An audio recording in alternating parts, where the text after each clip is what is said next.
All right, guys, we're wrapping up UFC 282, Blachowicz versus Ankalaev, and what can I say? Unsatisfied is what I'm gonna call the end to the night. It was a fun night of fights. You know, we started with 1, 2, 3, 4, 5, 6, 7, 8, 9, 10 straight finishes, and then we got to the Paddy Pimblett fight. Then we got to the Ankalaev Blachowicz main event that ended in the way that it did. But very unsatisfied.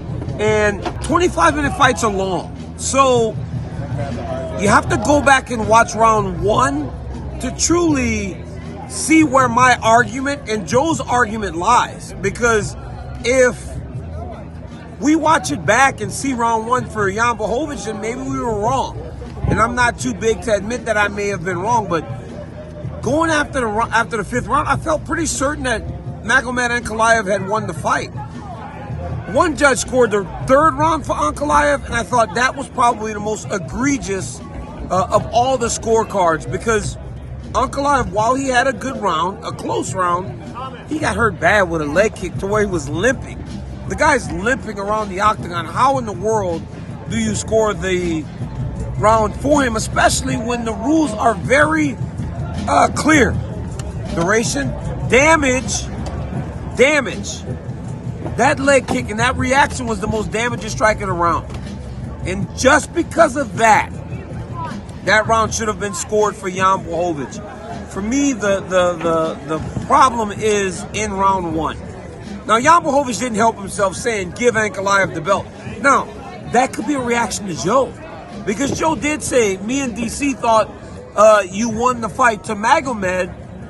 Jan hadn't left the cage. So maybe he heard that and reacted to that. He's a human being, right? He had just gone through a 25-minute fight. In round 5, he had got beaten on taking some big shots, so he was emotional. And hearing that, right, might have been something that kind of sparked him to say what he said. But all in all, the fight was fun. I mean, watching the striking exchanges early, watching Jan Blachowicz landing those beautiful leg kicks that put him ahead, guys, that's just miles in the back. I'm going to have to pay him to be in the video, our sound guy.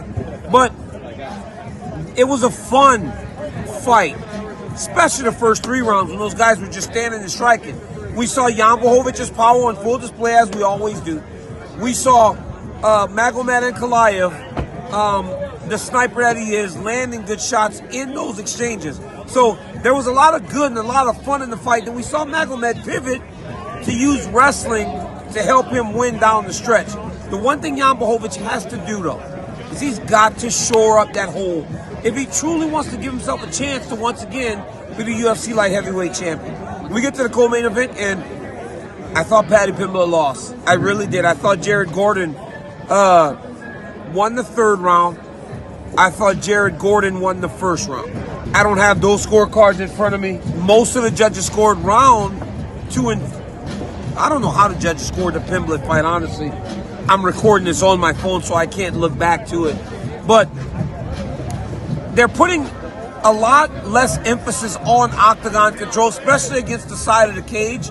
Jared Gordon did not land much in the 3rd round when he was clinching Paddy Pimblett. So I don't know why, and I don't know why. They don't really give much credence to that anymore. And Pimblett landed more significant strikes in round 3, even though that was only like 2 significant strikes because Gordon was able to press him up against the side of the octagon so much. Many said that this would be the toughest test to date for Paddy Pimblett, and it absolutely proved to be just that. Jared Gordon was game, he was tough, and Paddy Pimblett really did take advantage of the moment. He said that until you've experienced one of his walkouts, you don't really know what to expect. I'm telling you guys from experience, from being in here tonight, it got so loud. They were singing for him. They were happy. I didn't expect that after all that he's gone through this week. I've never really seen the fans change on anyone faster online than I saw with Paddy Pimblett after the Ariel Helwani thing. I mean, Paddy Pimblett's video on my YouTube generally would generate thousands and thousands of views. It didn't do very well because it was fresh off the bat. of him in the Ariel Helwani thing starting. But inside the arena, it did not seem to affect the reception that Paddy Pimblett got when he hit the curtain. I mean, as soon as his music hit, people started going crazy with the expectation of this kid to hit the curtain. But again, online, never in my life have I seen the comments and all these things turn faster than it did on Paddy Pimblett in that fight. The crowd went crazy when Paddy Pimblett hit the curtain. And he showed that he's game, right? But there were some mistakes. Chin is too high up in the air still. He's looping far too many of his punches. He's a star. And honestly, the reaction and the reception that he got hasn't been seen this early since Conor McGregor. But here's the difference. Conor McGregor won, and Conor McGregor won at a championship level. This was Paddy's step up. If he would have wiped Jared Gordon out, and as he did in those first few fights in the UFC, people would be much more excited. Does the performance hurt his star power? Absolutely not. He will still be as big as he was before. I'm interested to see what type of damage control he does outside of the octagon, or if he just lets this whole situation die, which I would advise him to do, because as we have seen multiple times, when these guys get into these public disputes with people, it doesn't generally work out in their favor. Santiago Ponzinibbio knocked out Alex Morono at the end of the round. Good stoppage. I don't understand why Morono was so upset. Dricus Du Plessis finishes Darren Till. Sad for Darren Till, because we, as fans of the sport, love Darren Till. We love what he brought, the energy he brings, how fun he is inside the octagon. But after watching that fight, it's hard not to imagine that the end is very near for Darren Till. Now, that's not to say anything about Dricus Du Plessis and how he isn't good or championship caliber, because he absolutely is. And it's time for people to stop overlooking this kid. He ain't going nowhere. He's going to be here for a long time. He's viable. He's good.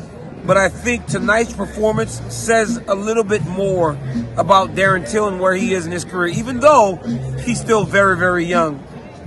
Said he tore his ACL tonight. Unfortunate, because that seemed to be one of the issues that led to his demise. Ilia Topuria, my goodness. People spoke about that man being not focused on Bryce Mitchell because he was talking so much about Paddy Pimblett. Dude was ready to go and looked like an absolute savage. He said he was going to work Bryce Mitchell over. He did absolutely that. And then he submitted him. Raul Rosas Jr., 18 years old, to go out and perform in that way? Come on. Tighten up. He took it down. Raul Rosas Jr. How good is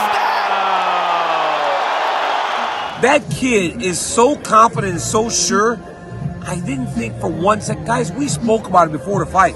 I was talking to Sean Shelby, Joe Rogan. We were like, man, as exciting as this is, there's a bad side to this, because if this kid gets washed out, to see a young kid like this getting beat up in the octagon is a very scary thought, because we all have young children. But not only did this kid come to fight, he produced at a level that not many could have even expected. So hats off to Raul Rosas Jr. Jairzinho Rosenstrike just wipes out Chris Dawkins. Unfortunate last 2 weeks for the Dawkins family, after we have seen what has happened to them. His brother last week and him this week. Hats off to Edmund Shabazian, Chris Curtis, Billy Quarantello, TJ Brown, and Cameron Simon. All together, guys, UFC 282 was a fantastic pay-per-view. It was so fun from the world-famous T-Mobile Arena in Las Vegas. I had a tremendous time. I hope you guys did too. Some fun fights. And what a fun year for the UFC. Guys, unsatisfied, unfulfilled in the main event being the draw. But overall, extremely happy for what UFC 282 was. Until next time, guys, like, subscribe, and keep tapping in with your boy DC. Tell your friend to tell a friend that DC has a YouTube channel. And make sure you tune in. Peace.